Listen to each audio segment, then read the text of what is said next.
Hey, day 24 of Cybersecurity Awareness Month. And today we are wrapping up our on the road travel tips. And we're going to be talking about probably one of the biggest topics, which is can we use public Wi Fi safely?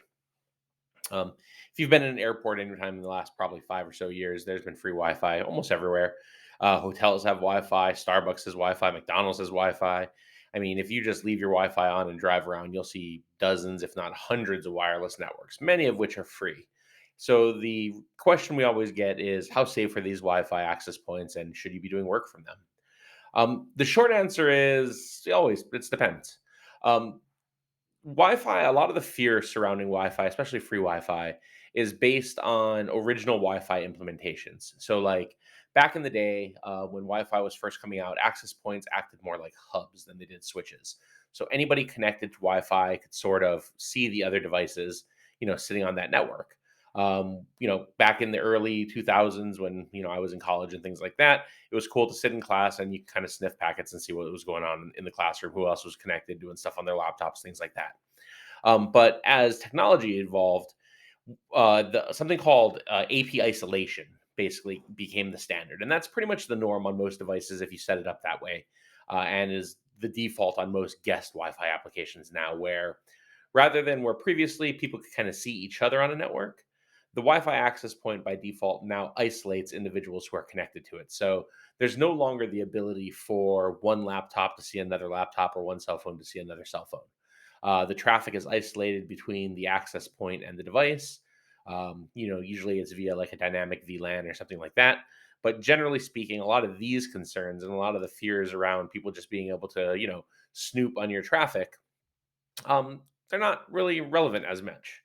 Now, there's still the risk that the access point itself could be impacted, and with that, isolation could be turned off. So there is still some risk. It isn't bulletproof, obviously, but there are things like this that are now in place to make it generally more secure.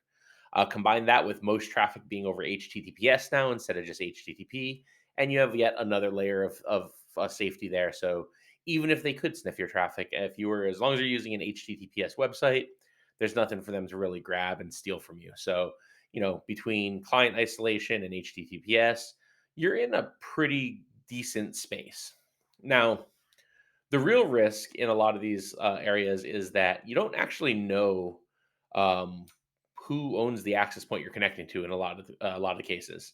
Now, if you're in a big airport and it's obviously the airport's Wi-Fi, there's a pretty good likelihood that it's their stuff. But there's something called a man in the middle of attack, and what that really is in the case of like Wi-Fi is somebody stands up their own access point.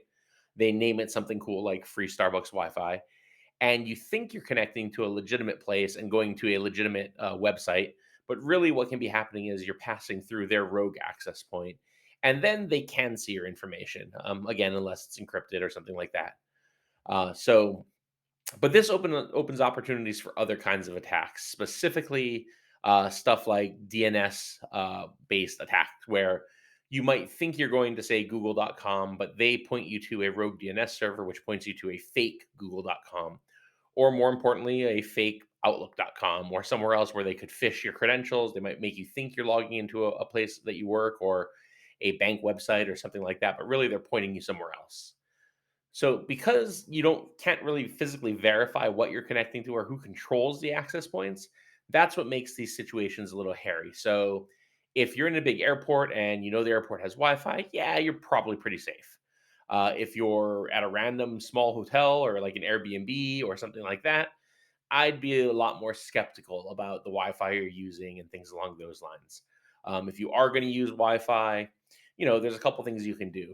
As a business, implement tools like Umbrella from Cisco or Cisco Endpoint Security or things like that, where you're no longer using the DNS servers that are being handed out by those access points. You're using something that is set to you. If it's your own personal laptop, just hard set your DNS to Google or something like that you trust. Um, Definitely have VPN technology available to you, either a corporate VPN if you're doing work back in your office. There's a handful of free VPN services you can also use. I think even Google has a built-in one.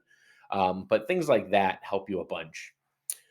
So as always, there's safe ways and dangerous ways to do things. There's always a risk, but that's kind of the answer about is it safe to use free Wi-Fi when you're traveling? For a lot of things, yeah, it's fine. I wouldn't worry too much about it.